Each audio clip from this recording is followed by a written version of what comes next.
꽃들도 5가지 원소의 기운을 가지고 있고 존재성의 삶은 5가지 원소의 기운입니다.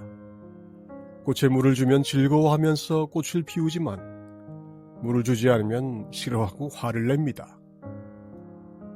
우리는 말을 할 수 있지만 그들은 말하는 능력이 없지요. 설사 꽃들이 자기들끼리 이야기를 주고받는다 해도 그대는 모를 것입니다. 우리의 말들은 혼돈을 창조하지만 그것이 어떤 의미를 갖고 있든 그것은 찰나적입니다.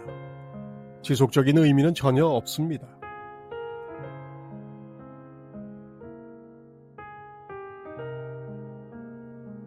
어린아이들은 말을 못합니다.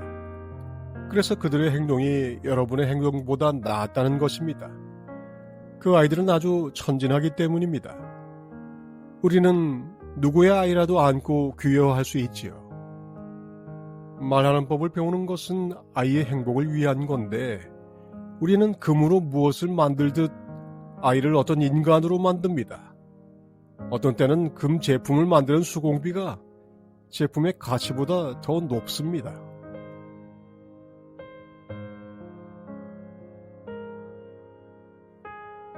창조를 하는 것은 내가 있다는 저 위대한 삶의 성질입니다.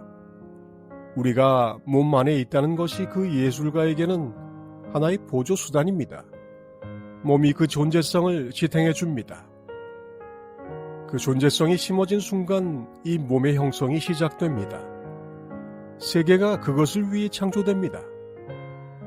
자궁 안에서 그 존재성은 자신이 존재한다는 것을 모릅니다.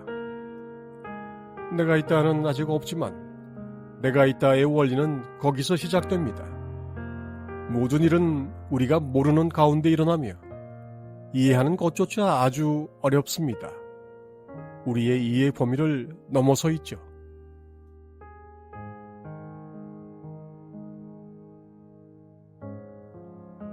무관에서 그대는 완전하고 전체적입니다. 그대의 지각성 안에서는 불완전합니다. 그들은 이제까지 아무것도 한 일이 없다는 것을 깨달으십시오. 몸마음과 동일시하면 그대는 분리되고 누구와도 하나가 아닙니다. 내가 있음일 때 그대는 모든 것입니다. 본성이나 원형 같은 개념조차 함정입니다. 첫 번째 함정은 존재애지요.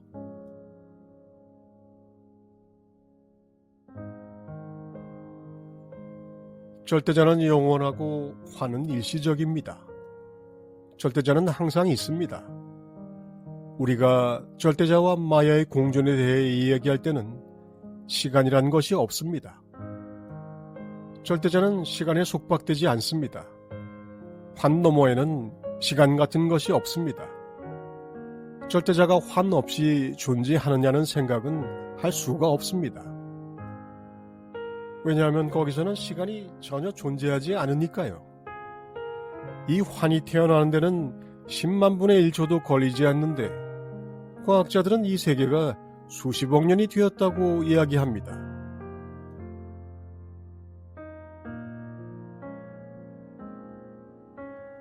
바다, 몸, 환 같은 객관 대상을 연구하지 마십시오. 그대 자신을 이해해야 합니다. 바다 깊숙이 잠수에 들어가면 파도가 어디 있습니까? 바다 밖으로 나와야 파도가 있습니다. 행복이나 불행의 느낌, 혹은 내가 있다는 느낌이 전혀 없을 때 그대는 신의 의식, 니르구나의 상태에 있습니다. 뒤돌아 나오십시오. 생각들 이전으로 말입니다.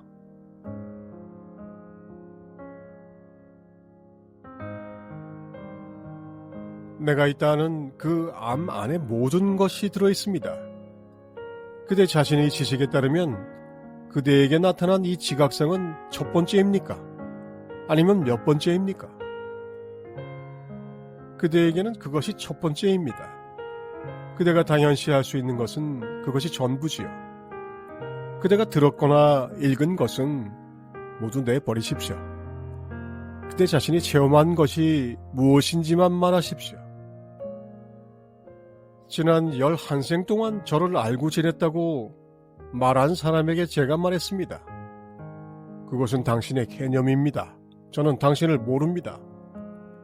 제가 직접 체험한 것이 아니면 저는 어떤 것도 믿지 않습니다.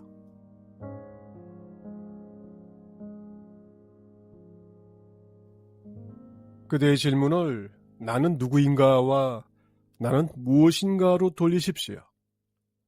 어떤 사람이 매일 아침 5시에 차를 마시는 습관이 있었습니다. 불행히도 그 원리가 3시에 육신을 떠났다고 합시다. 그러면 죽은 육신이 5시에 차를 달라고 하겠습니까? 그들은 깊이 성찰해 봐야 할 영역은 건드리지 않고 그저 지나가는 국면일 뿐인 다른 온갖 영역들에 대해서 알고 싶어 합니다.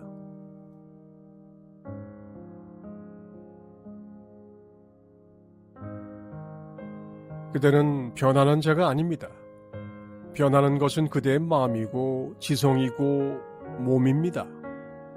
그대가 여기 와서 제 이야기를 들으면 내면을 성찰하고 싶은 마음이 나겠죠. 나중에는 그대의 성품이 변합니다. 듣는 것이 더없이 중요한데 이런 지혜로운 말들을 들음으로써 점차 그 마음이 변화합니다. 내가 있다는 저 앓은 사랑에서 태어나지만 환히 그것을 장악해버려 내가 있음에 대한 사랑이 뒷전으로 물러나 버렸습니다. 현상계가 없으면 그 사랑이 전체적입니다.